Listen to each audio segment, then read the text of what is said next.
안녕하십니까. 도곡 정보문화도서관 단골 손님 김민식입니다. 안녕하셨습니까? 도서관 단골 손님들의 전화수다방 내가 빌린 책 42화 성북 길빛도서관 단골 손님 박동훈입니다. 반갑습니다. 반갑습니다. 박동훈님 어떻게 몸 좀 어떠신가요? 사실 오늘 아침까지는 거의 집단 구타 당한 느낌이었는데. 아 진짜? 예. 독감 그 약 이름이 생각이 안 나네요. 우리말로 네 글자인데. 타미플루? 타미플루. 예, 타미플루. 나도 감 진짜 좋다, 그지? 예, 네 글자 이거 듣고 바로 타미플루를 맞춰. 세상에. 죄송해요. 예, 펜잘 예. 다른 그냥 더 많은데. 하여튼 펜잘도 같이 먹었습니다. 아 그렇구나. 타미플루의 덕인지 조금 이제 좀 살아나고 있습니다. 혹시 지난 토요일 날 산행이 너무 무리였나요? 일요일 날이었나? 그게 아니고 저희 둘째가 먼저 올라왔더라고요. 또 아빠로서는 또 이렇게 배신을 때릴 수 없지. 예, 그래서 아프냐? 나도 아프다. 같이 걸려주는 거지. 의리. 저희 가족이 네 명이 하루 간격으로 정확히 한 명 확진이 돼서 다들 이렇게 스킨십이 좀 많은 가족인가 봐요. 그런가 봐요. 예. 그랬구나. 집이 좁아서 그래요. 예, 집이 좁아서 그래? 집이 좁아서. 스킨십이 많은 거지. 서로 너무 이렇게 붙어서 사는 거지. 그래서 저기서 뜻하지 않게 회사에서 격리하게 돼 있거든요. 감기 걸려도? 독감이라서 이거는 워낙 감염력이 세고 그래서 예, 그래서 덕분에 수목금 쉬게 되었습니다. 그렇구나. 네. 하여튼 넘어진 김에 이렇게 좀 쉬었다 간다고 하시고, 우리 오늘 이야기할 책은 나는 앞으로 몇 번의 보름달을 볼 수 있을까? 예, 예고 드린 대로 예, 그거 다 읽었고요. 예. 이게 왜냐하면 너무 재밌는 게 우리가 각자 자기가 읽고 싶은 책을 골랐는데 어쩌다 보니까 같은 책을 지금 둘이 읽고 있어서 오늘은 우리 이 책 얘기를 한번 해봅시다라고 했었는데, 그죠? 네네. 근데 나는 책 너무 좋았어, 정말로. 사실 저는 이런 에세이류를 거의 안 읽거든요. 그러니까 우리 박동 부장님은 실사구십하잖아. 그렇죠. 저는 나무도 주로 그치. 유실수를 좋아하고. 그러니까 네, 그런 과실이 있는 거 좋아하지. 그냥 이게 관상수 이런 거 별로 안 좋아하잖아. 별로 안 좋아해요.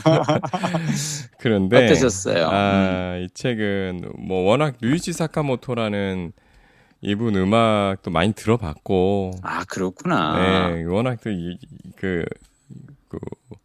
왜지 정말 선망의 대상? 제가 원래 이 팬심 이런 건 잘 없는데 류이치 사카모토라는 이름 자체가 되게 좀 무게감 있는 음악 팬들에게는. 저는 근데 이 책 보고서 이분이 그냥 음악가가 아니었구나. 그치? 네, 처음 알았어요. 나는 오히려 나는 사실 이분 음악은 잘 몰랐거든요. 네.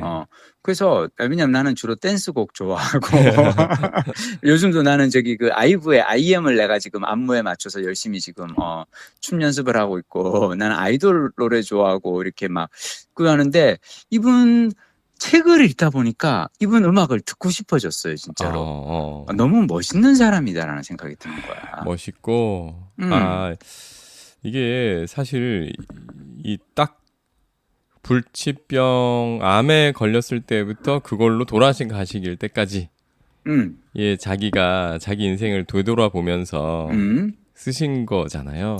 그러니까 제목이 그거죠. 몇 번이나 보름달을 볼 수 있을까? 네, 얼마나 나는. 근데 이게 이 메멘토 모리라는 말 있잖아요. 그렇지. 이 죽음을 앞에 둔 사람의 심정은 구체적으로 이런 거구나. 그리고 그거를 실제로 이게 사실은 굉장히 면밀하게 준비해서 죽음을 맞이하시는 그러니까요. 케이스거든요. 아니, 예, 그리고 나는 예, 이분의 그 임종을 맞이하시기까지의 과정을 보면서 느낀 건 뭐냐면, 네, 평, 어, 영원히 살 것처럼 하루하루 사셨어. 왜 끝까지 계속 맞아, 일을 맞아. 놓지 않잖아요. 네, 무슨 뉴스 오케스트라, 무슨 지휘라든지, 뭘 새로운 곡 작곡이라든지, 전시라든지, 그것도 코로나 기간에 막 그 세계적인 뭐 프로젝트들, 국경에서도 하고 한국에서도 하고 막 이런 거를, 그러니까 왜 우리는 아프고 막 그러면은 이제 일을 정리하고 이제 슬슬 가는데 이분은 마치 영원히 살 것처럼 살다가 일을 하다가 돌아가셨더라고요. 그리고 왜 운명하시기 바로 직전까지 책을 계속 읽으면서. 근데 그 책도 왜 인류의 미래에 대해서 같이 고민하고 어떻게 살 것인가를 고민하는 책을 끝까지 붙들고 계셨더라고. 그러게 난 말이에요. 너무 이분이 너무 대단하신 분이야. 대단하신 정말 분이. 배우고 싶어, 이런 삶을. 근데 이게 젊어서 읽었을 때랑 좀 다른 것 같아요. 왜? 그러니까 여기도 맨 앞에 그런 얘기 나오잖아요. 인간은 자신의 죽음을 예측하지 못하고 인생을 마르지 않는 셈이라고 생각한다. 그렇지. 그러니까 사실 죽음이란 게 되게 먼 나이 때는 뭐 전혀 현실감이 없죠. 공감 그렇지. 전혀 안 가는데 맞아. 제가 사실은 오늘 딱 반백년을 산 생일이거든요. 아, 그래요? 예. 생일 축하합니다. 생일 축하합니다. 사랑하는 박동 부장님. 생일 축하합니다. 아유, 고맙습니다. 이게 그러니까 정확히 반백년인데 아직은 또 이제 노후가 기술의 발전이나 이런 것 때문에 우리 까딱하면 120까지도 갈 수 있어. 왜냐면 앞으로도 계속 의료는 발달하기 때문에. 저는 사실 까딱해서 사고나 뭐 이런 거 아니면 120까지 간다고 보거든요. 맞아. 네, 그런데도 불구하고 또 뭐 주변에서 많이 들리잖아요. 우리 나이 때 되면 많이 들리잖아요. 뭐 주변 사람의 뭐 부모님은 물론 형제 그리고 심지어 그 주변 사람까지 예, 가끔 부고를 받잖아요. 그렇지, 부고를 받지. 예, 그러다 보니까 그 메멘토 모리라는 게 그러니까 막 굉장히 막 그 짜증나고 막 그런 집착하게 되는 일을 앞에 두고 있다가도 뭐 이러다가 갑자기 내일 가면 이거 아무 의미 없는 얘기인데 그렇지. 뭐 이런 생각이 요즘은 더 자주 들기도 하고 여기 쓰여진 일들이 굉장히 현실감 있게 다가오더라고요. 예, 예전에 한 10년 전에만 읽었어도 이러지 않았을 것 같아요. 예. 근데 나는 사람은 이 시계추처럼 살아야 한다고 생각하거든요. 그러니까 뭐냐면 마치 영원히 살 것처럼도 살아야 되고 당장 내일 죽을 수 있다고도 생각하면서 살아야 되는 거야. 난 이 두 가지 자세를 오가면서 살아야 된다고 생각해요. 야, 이거 저기 우리 김 작가께서 뭐. 만들어내신 비유인가요?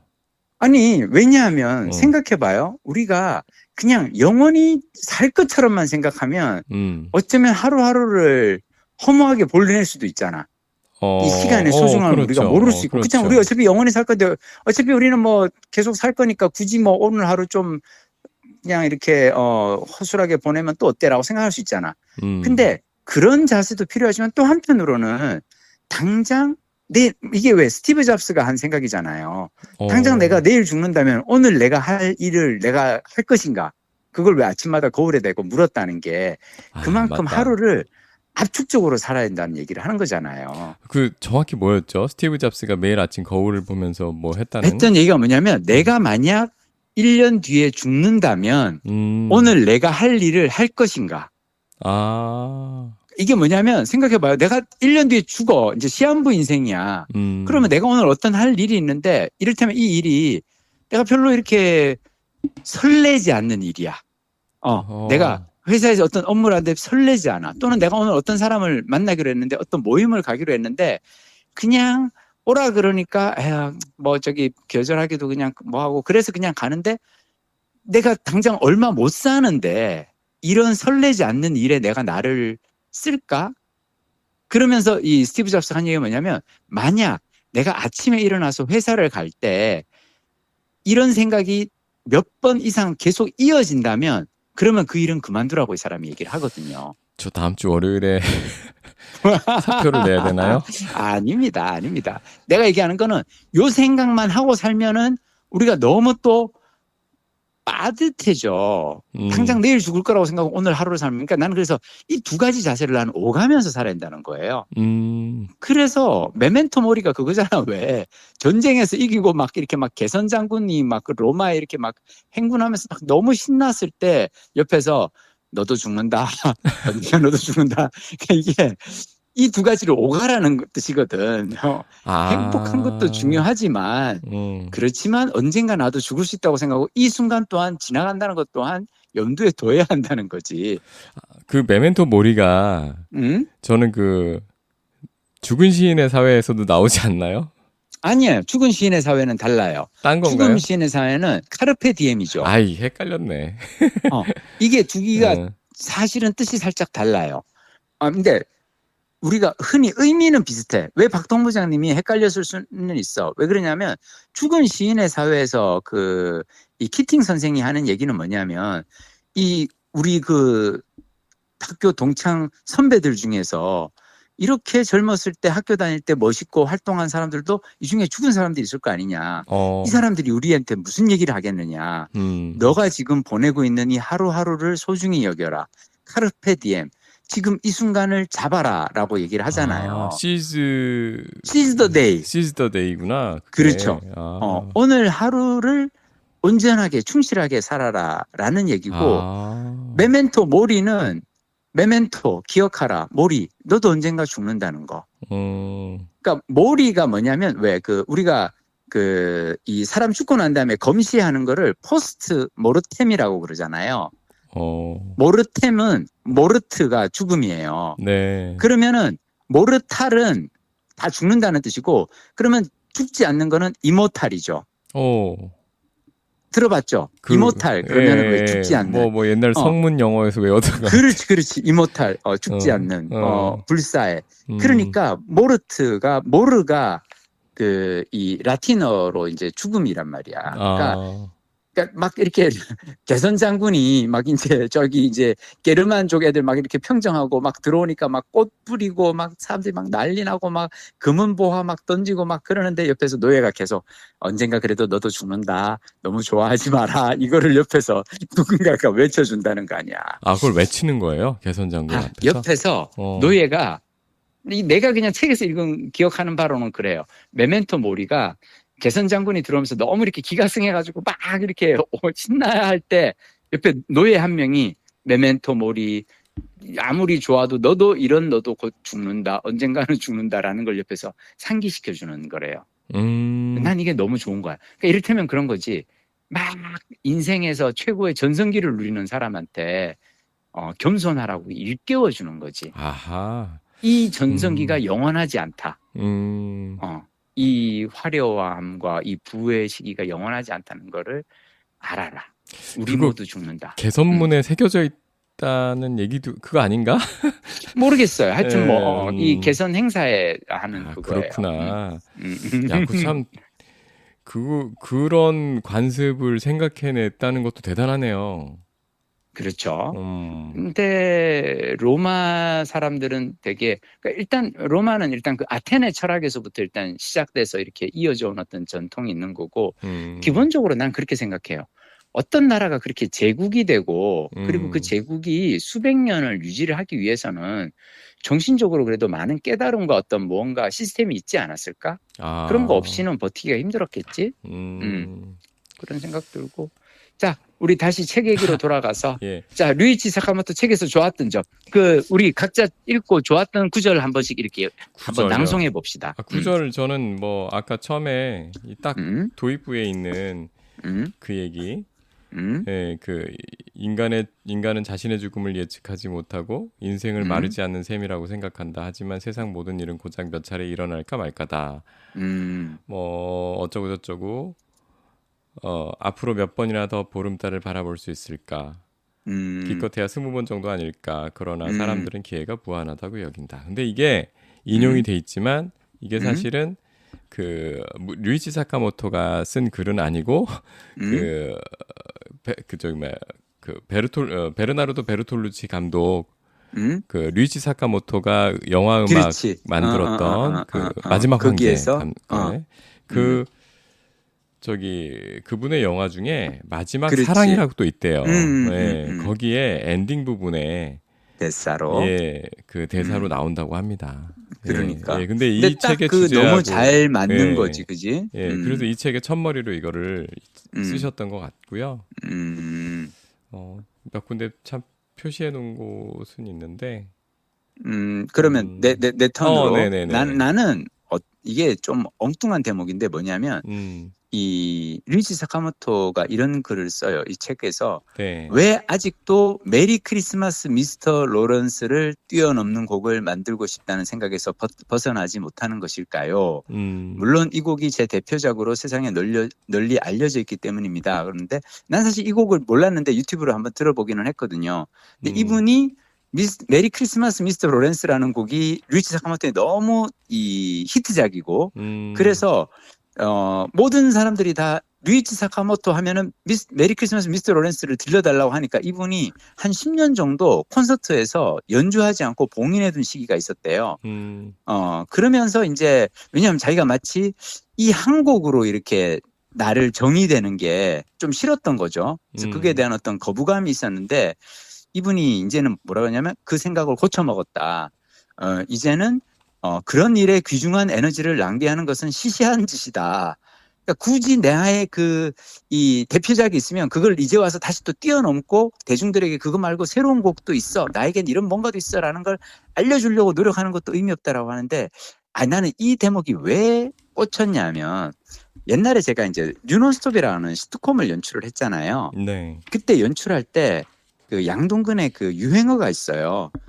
딱 걸렸어 한턱 쏴. 딱 걸렸어 한턱 쏴. 구리구리 양동근이 이제 항상 이렇게 왜 얘는 이제 남 뜯어먹는 게 얘 그거잖아요. 그래서 봐서 누군가가 조금이라도 좋은 일이 있으면 이를테면 당장 오늘 박동원 부장님 같으면 50세 생일이라고 이런 날 그냥 넘어갈 수 없지. 한턱 쏴야지. 이러면서 이제 막 쫓아다닌단 말이야. 그래서 항상 얘가 이제 유행어가 딱 걸려서 한턱 쏴를 늘 했어요. 네. 어느 날 얘가 이제 촬영할 때 나한테 와서 그러는 거예요.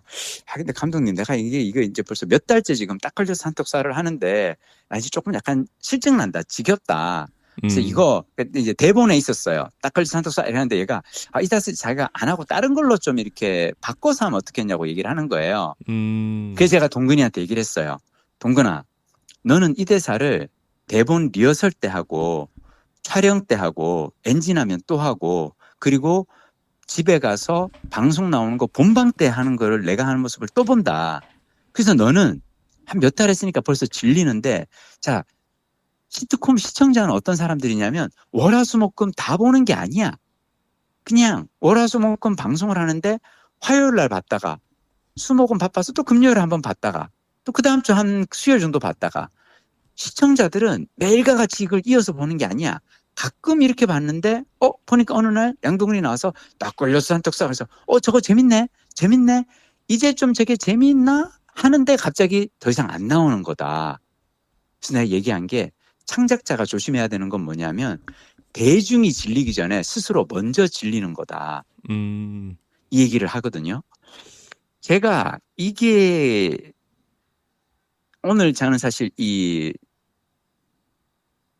메리 크리스마스 미스터 로렌스를 보면서 이 곡에 대한 이제 이 사카모토 씨의 이 글을 읽으면서 내가 한 생각이 뭐냐면 제가 요즘 강의 다니면서 난 너무 똑같은 얘기를 하고 있는 거 아닐까라는 생각이 들 때가 있거든요.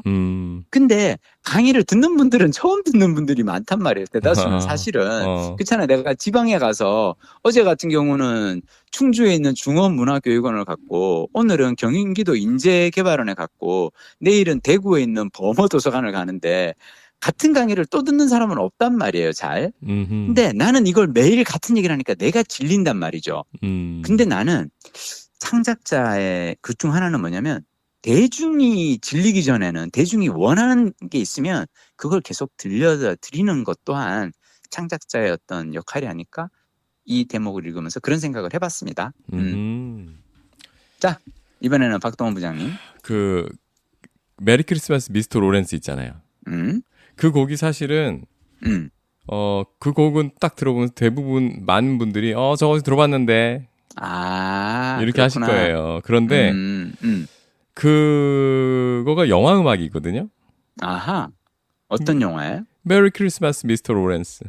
라는 영화의 노래예요? 여기 책에 그 잠깐 나왔던 것 같아요. 그 영화 얘기가. 근데 그게 이제 태평양 전쟁 때 그 일본군이 점령한 그 태평양 무슨 제도의 어떤 섬, 포로 수용소에 그 이제 연합군 쪽 포로들이 잡혀 있고 거기서 벌어지는 일을 다룬 영화인데 아하. 이 영화가 국내 상영이 된 적이 없어요. 여기서 말하는 국내는 한국? 한국에서. 왜?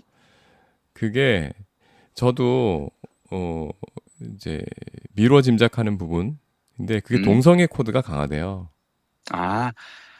그래서 이게 꽤 오래전에 그 영화 나왔던 거기 때문에 그래서 여기에 그 당시에는 사실 우리나라에서 이런 코드의 영화가 대중적으로 영화관에 걸리기 어려웠던 거죠. 네. 그리고 요즘도 제가 그래서 이거 보다가 찾아봤어요. OTT에 있나? OTT에서도 없더라고요.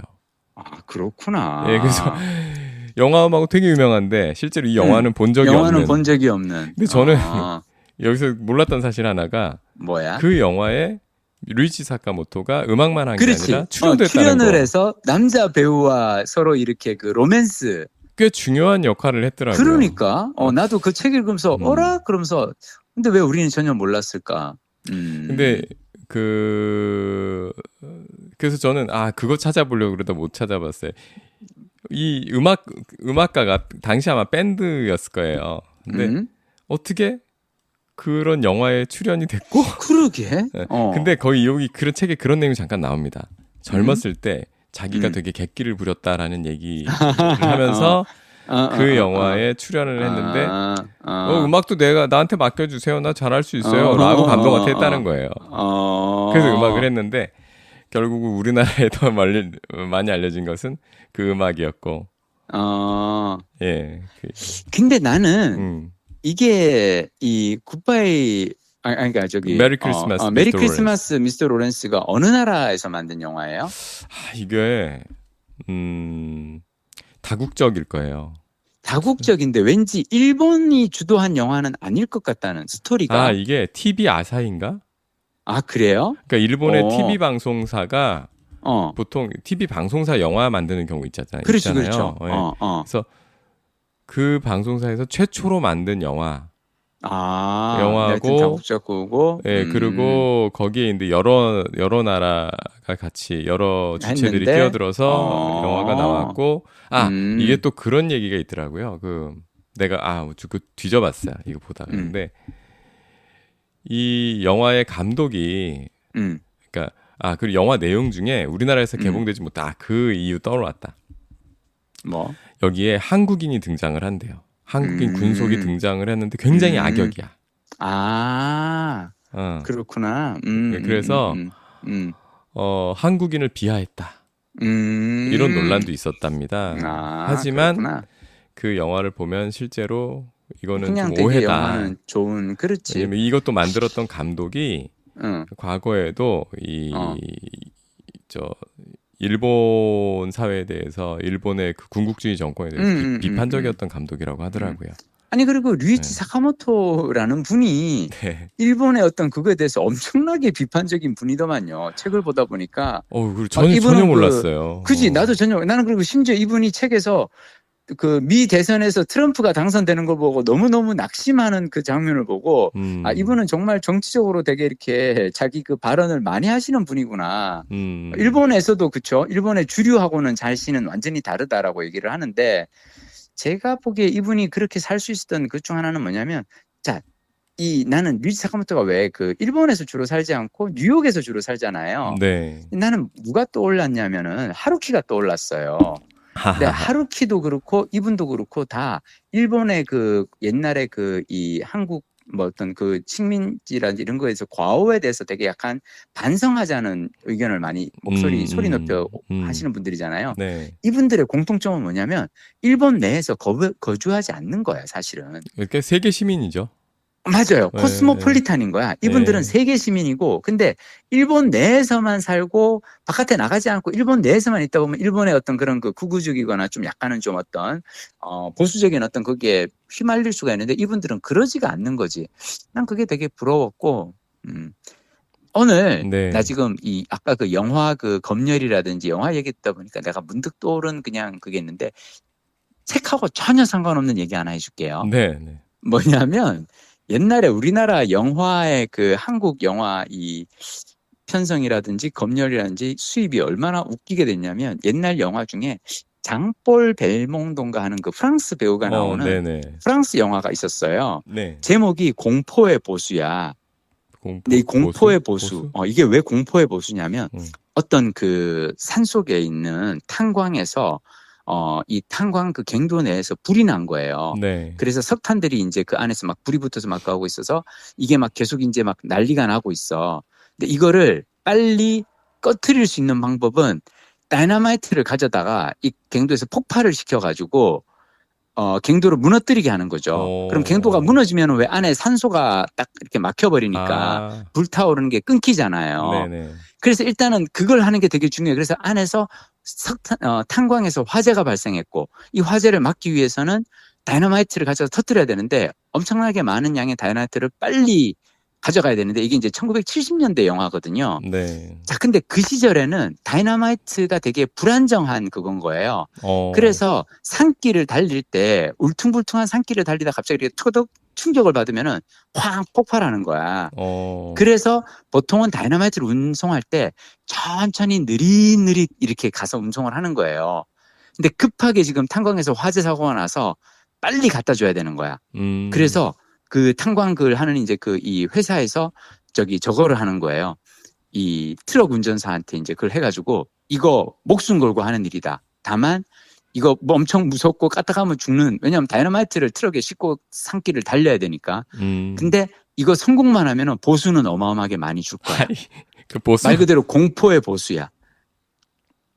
그래서 그 많은 보수를 노리고 엄청나게 이제 절박한 그 경제적 상황에 있던 사람이 이제 둘이 뛰어듭니다. 왜 이게 둘이냐면은 트럭을 두 대로 나눠서 보내요. 혹시라도 한 대가 사고가 나더라도 다른 한 대는 도착할 수 있게끔. 마치 옛날에 정말 중요한 소식은 전령 둘을 한 팀을 붙인 것처럼. 그래서 와 가다가 그러니까 이 영화에 계속되는 내용은 막 그 긴장 이거를 어떻게 하냐. 근데 심지어 또 한 대는 쾅 폭발해 죽어. 근데 나머지 한 명 영화 주인공은 끝까지 이제 가서 전달을 해요. 네. 다이너마이트를 무사히 가고 그리고 엄청나게 많은 돈을 받아. 우와, 이 사람은 너무 행복해하면서 막 이렇게 돌아오는데 프랑스 영화잖아요. 네. 그 어려운 미션을 하고 신나서 돌아오다가 어이없이 계곡에서 굴러서 떨어져서 죽어요. 그게 영화 엔딩이거든. 자, 근데 이걸 우리나라에서 수입할 때 수입하는 그 영화사가 사장이 야 이거 엔딩이 너무 비극적이지 않아? 야 그냥 해피엔딩으로 바꿔. 그래가지고 갑자기 어떻게 바꾸냐면은 돈 받고 신나가지고 이야 하고 이렇게 가는 거기에서 스틸을 걸고 끝내버린 거예요. 그래서 한국에서는 이게 해피엔딩 영화로 개봉이 됐다는 거야. 그거 본사에서 알았으면 이건 정말 그 프랑스에서 알았으면. 근데 이게 나중에 난 이제 90년대 저는 이제 약간 시네키드로 살면서 영화의 다양한 이제 옛날 얘기들 막 하면서 근데 나도 그렇게 기억을 했거든. 그 영화는 되게 쫄깃쫄깃한 스릴러 영화인데 마지막에 가서는 주인공이 그래도 모든 난관을 극복하고 해피엔딩이다. 아니라는 거야. 근데 저는 우리가 문화를 옛날에 너무 이렇게 단편적으로 접했던 그런 시절이 있었던 것 같아요. 70년대, 80년대는. 그렇지 않나? 지금은 되게 다양해졌지. 그리고 나는 요즘은 강제적으로 우리가 다양해진 것 같아. 넷플릭스 때문에. 넷플릭스를 보면 정말 너무 다양한 콘텐츠가 오잖아. 그치? 네. 저기 그런 거 못 느끼셨어요? 저는 어떤 거? 이 책에 보면은 대가들과의 교류 얘기가 되게 많이 나오잖아요.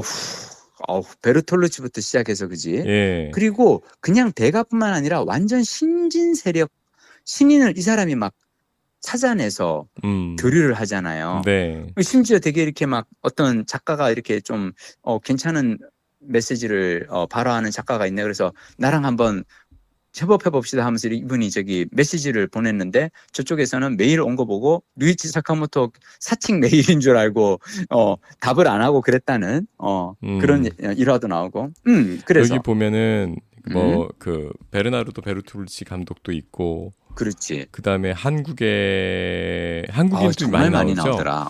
이분은 정말 코스모폴리탄이야. 그렇죠. 특히 이분이 되게 존경하고 따랐던 그래서 마지막에 그러니까 마지막 앨범의 표지 사진으로도 쓰고 그 다음에 임종할 때 자기 그 눈 보이는 앞에다가 걸었던 그림이 이우환 화백. 그러니까 이우환 화백을 엄청 좋아하시더라고요. 그랬더라고요. 근데 되게 좀 읽으면 그 외에도 많은 대가들이 등장을 합니다. 그런데 이 대가들은 굉장히 높은 경지에 오른 사람들은 척 알아보기만, 그러니까 자기들끼리 되게 우리 이제야 만났네 뭐 이런 느낌 있잖아요. 그러면서 그러니까 되게 쉽게 친해지고 금방 시너지를 내요. 그러니까 네, 새로운 작품들을 막 만들어내고 정말 대가는 대가를 알아보고 서로 통하는 건가? 한편 부럽기도 하고 참. 저는 그것도 놀라웠지만 저는 이분이 그 한국의 그 피크닉이라고 하는 어떤 전시장과의 어떤 그 협업을 하는 그 과정도 이렇게 보면서 나는 이분은 정말 기본적으로 되게 열린 사람이구나. 맞아요. 어떻게 보면 자기 그 네임밸류에 연연해서 난 그래도 이렇게 대단한 사람인데 내가 이렇게 처음 생긴 어떤 무슨 공간에 내가 잘 알지도 못하는 애들이 와서 이렇게 막 하는데 내가 그냥 그럼 이분은 그냥 봐서 사람이 진정성 있어 보이면 그냥 훅 같이 하고 막. 그 중국에 약간 그 이상한 그 재벌 있잖아요. 왜? 약간 보면은 약간 이상할 것 같은데 또 그런 사람들하고도 되게 열린. 나는 이분 너무 놀라웠어. 네, 참 그렇더라고요. 저는 근데 베르톨루치 얘기에서 난 재밌는 건 그거예요. 베르톨루치가 왜 어느 날 갑자기 전화해가지고 야 류이치 나도 너랑 똑같이 인후암에 걸렸어. 그러면서 This is my love. 이게 내가 너를 사랑하는 방식이야. 난 그 말이 너무 재밌더라고. 그러니까 네가 걸린 병에 나도 똑같이 걸렸어. 이것이 나의 사랑이야. 아니 그 베르나르도 베르토루치 감독 되게 재밌는 얘기들이 그 방금 해주신 그 얘기도 있고. 그래서 그분이 돌아가실 때 그분은 항암 치료 중단했대잖아요. 그렇지. 중단하고 그냥 죽는 날까지 그냥 마음대로 먹고 마시고. 그러니까 그러니까 정확하게 책에 나온 글귀로는 연명 치료를 멈춘 후 마지막 한 달을 집에서 보내며 매일 원 없이 와인을 마시고 의료용 대마도 마음껏 피우며 무척 신나게 보냈다고 합니다. 연일 친구들이 놀러 왔던 모양이에요. 그가 떠난 후 아내인 클레어에게 이보다 더 웃었던 적은 없다 싶을 정도 실컷 웃다가 즐겁게 갔어요. 그러니까 이게 베르톨루치는 진짜 마지막에도 멋있게 가는구나. 그러니까 야, 나 암이잖아. 의료용 대마 좀 가져와봐. 마음껏 피우고 그냥 즐겁게 가신 거죠. 이것도 되게 멋있어, 그지? 참 그렇더라고요. 여기에 그 얘기 생각나세요? 여기 보면은 요시나가 사유리. 요시나가 사유리라는 여자 가수와 앨범 작업을 한 얘기가 나오는데 사실은 이분하고 젊었을 때 그 같이 살았던 그 동거인이라고 몰랐어. 여기 그렇게 나옵니다. 그러니까 둘이 사귄 거죠. 사귀었는데 자기가 바람이 나서 집을 나가버린 거예요. 근데 되게 쿨하게 계속 그냥 인연은 이어지네. 근데 쿨하게 이어지죠. 뭐 쿨한지 모르겠는데 이게 근데 둘 다 가수 이제 음악인이잖아요. 근데 그 음악인으로서 같이 작업을 한 거는 이때가 처음이었다는 거죠. 그러니까 젊었을 때 그런 건 했지만 사귀다가 이렇게 헤어지고 했는데 나중에 몇십 년 지나가지고 처음으로 음악 작업을 같이 했는데 요청을 받고 한 거예요. 근데 요청 받고 했는데 그러면서 되게 자기가 젊었을 때 그렇게 한 게 너무너무 미안한 감정을 내보이는데 그렇구나. 여기 보면은 젊었을 때 되게 정말 락 밴드 밴드 멤버답게 당시에 자유분방하게 살았던 자유분방하게. 것 같아요. 예. 그런데 꼭 그래도 또 이런 분들 철 드셔서 그러게. 근데 저는 예, 그 사유리 씨의 노래가 하나 소개가 돼요. 그 어떤 곡이었지? 그게 아타라치 셔츠? 그러니까 우리말로 하면은 새로운 셔츠? 막다린 신상. 막다린. 막다린 셔츠 같은 그런 거고. 그래서 노래 제목이 나와서 한번 들어봤어요. 예, 들어봤는데 그 노래 들으면서 아마 젊었을 때 예, 그렇게 같이 이제 살았던 그런데 자기가 또 다른 여자한테 바람이 나서 버렸던 그런 데 대한 회한이 들지 않았을까 그런 생각이 들더라고요. 나는 계속 이렇게 왜 지금 살고 있는 분에 대해서 파트너라고 부르잖아요. 그것도 이상했어. 그러니까 뭐냐면 보통은 왜 특히 임종 때 가족을 다 불러서 손주와 아이들 자녀들이 왔는데 그 앞에서도 계속 파트너라고 부르잖아. 애들 엄마라고 부르지 않고. 자기 와이프한테만 그런 것도 아니고 여기 다른 사람들에 대해서도 다 파트너라고 해요. 다 파트너라고, 그지? 근데 그분들이 다 파트너는 아닐 텐데. 그러니까. 근데 나는 그 파트너의 말 중에 제일 재밌었던 건 그거야. 이분이 왜 사카모토가 반원전 운동을 활발히 하던 시기에 야, 혹시 내가 일본 정부에게 밉보여서 자객한테 당하기라도 하는 거 아닐까? 그랬더니 파트너가 당신이 암살당하면 여론이 반원전 쪽으로 쏠릴 테니까 그건 그것대로 괜찮지 않아? 라고 내가 보면서 야, 정말 잘 만났다, 둘이. 아니, 근데 이 류이치 사카모토가 보면은 그 반원전. 그 다음에 또 뭐더라? 하여튼 그런 모어트리스, 나무 심기, 네, 나무 심기, 뭐 친환경 같은 그런 쪽의 운동들을 되게 많이 하는데, 그러니까 정부하고 되게 정부 입장에서 되게 곤혹스러운 운동들을 많이 벌이거든요. 그래서 이 활발한 사회 참여가 일본에서는 어떻게 굴러갔는지 모르겠는데 만약에 한국이었으면 저는 어떤 판단이 내려질 것 같지 딱 보이더라고요. 지금 현재 한국이었으면. 이거 전문 대목군 불온한 외부 세력이에요, 이거. 그렇지. 네, 불온한 외부 세력. 딱 이거예요. 댓글 공세에 시달리기 딱 좋지. 아유, 그럼요. 일본에서는 어쨌나 모르겠네. 아니, 근데 일본에서도 뭐 조금 탐탁치 않아 하는 분위기는 있었지만 이분은 거기에 대해서도 되게 쿨하게, 그래도 만약 내가 내 유명세를 활용해서라도 무언가에 세상에 도움이 될 수 있다면 그걸 활용을 해야지 라고 이분은 되게 또 얘기를 하시니까 보고 하여튼 되게 나는 재밌었어요. 나는 이분이 그 도널드 트럼프의 2017년 당선에 대해서 이렇게 얘기했어. 말하자면 히틀러가 합중국의 대통령이 된 수준의 중대한 사태였습니다. 와, 엄청 세게 얘기하잖아. 그러니까 세계 시민의 입장에서는 그게 맞나 봐요. 그렇지. 우리만 그렇게 생각한 게 아니었구나. 그 굉장히 더 반갑더라고요. 그리고 이분의 인생에 큰 그렇게 그러니까 사회 운동가로서 류이치 사카모토한테 크게 영향을 준 사건이 그거 있던데요. 2002년에 동일본 대지진? 아니 2002년에 미국의 월드 트레이드 센터에 그거를 봤대요. 왜냐하면 그거를 뉴욕에서 있으면서 겪었으니까. 목격을 했대요, 직접. 그러니까. 네, 그걸 목격해서 그때 굉장한 이제 자기 인생에 큰 영향을 준 사건이었고 그 다음에 동일본 대지진이었던 것 같고요.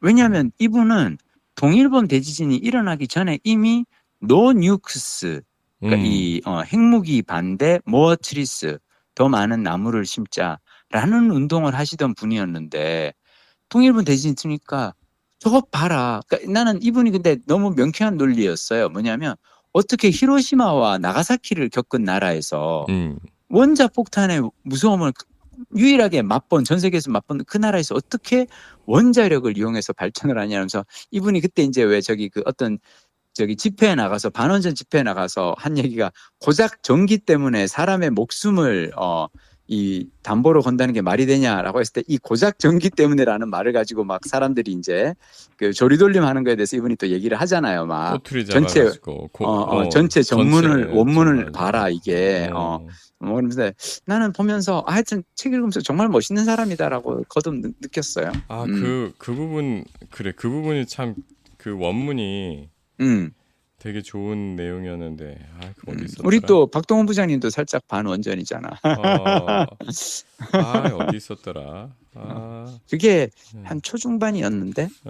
또 그런 얘기도 나오던데요. 오키나와인가 어디선가 미군 기지 새로.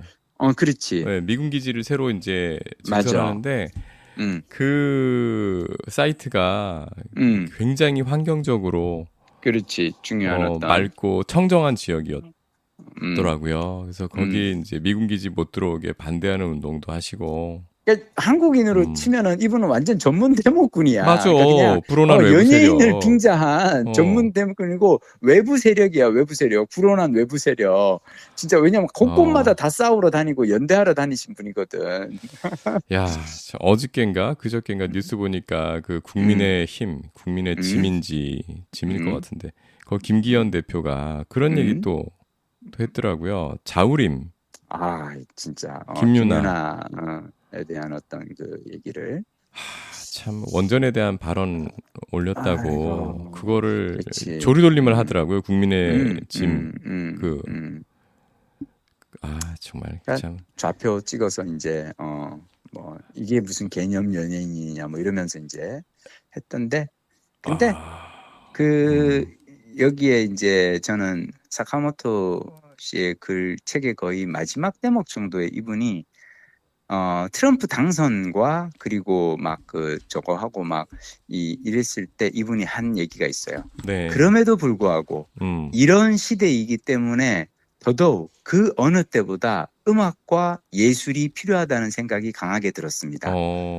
정치적인 메시지를 작품에 담는 식의 직접적인 의미로가 아니라 정치로부터 자립한 보편적이라고는 할 수 없을지언정 지속되는 세계가 있다는 사실을 시사하는 무언가가 필요했죠. 그래서 이분이 딱 한 게 세계가 어려움에 직면했을 때 음악과 예술의 존재는 사람들에게 큰 구원이 될 수 있습니다. 우리 연예인분들도 그 국민의 짐 것들한테 이거 지금 너무 세게 가는 거 아니야? 이러면 저기 방통위에서 우리 그 조사 들어올 수 있어. 아니 뭐 우리가 이게 저기 듣는 사람이 방송인가요? 없다고 아무리 우리가 구독자 수 적다고 말이야. 우리 박동 부장 너무 막 그러지 마. 이거 저기 찍어가지고 아니 얘들이 저기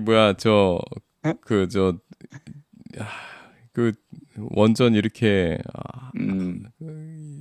도와주고 있으니까 지금 대마도에 고준이 핵폐기물 설치한다고 또 난리잖아요. 부산에서 50km인데. 정말. 아니 근데 그냥 냉정하게 생각해봅시다. 내가 일본이라면 난 그렇게 할 것 같은데. 왜냐하면 절호의 찬스잖아. 찬스죠. 이런 대통령이 어딨어. 어린 시절을 일본에서 아빠 따라 일본에 갔다가 어린 시절을 일본에서 보내면서 그리고 그 어린 시절 일본은 한국보다 훨씬 선진국이었던 시절이었단 말이에요. 그 시절은 그렇잖아요. 그리고 막 그거를 보고 한국에 왔더니 한국은 너무 아직까지 가난하고 찌질하고 막 그런데 그러면 그때 그 일본에 대한 그 환상으로 쭉 살아온 어떤 소년이 그 소년이 어렸을 때 일본에 그랬나요? 그거 모르시는구나. 몰랐어요. 이거 되게 중요해요. 이게 저도 이제 어떤 그 칼럼에서 본 건데 윤석열 군이 그 아버지가 이제 일본에서 저기 공부하실 때 무슨 교환 교수나 하여튼 뭐 그런 걸로 할 때 가 있었던 거예요. 중학생 때인가 그래요. 그래서 그 칼럼의 제목이 뭐냐면 잘하지 않는 것은 흉하다예요.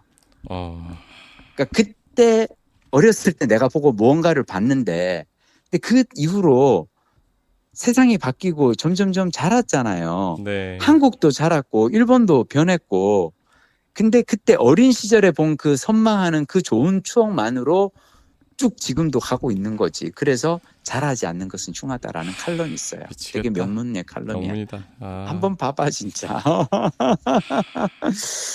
하여튼 근데 자 갑자기 또 너무 우울한 얘기를 했는데 그럼에도 불구하고 우리는 그냥 좋은 음악 듣고 좋은 책 읽으면서 즐겁게 살기로 해요.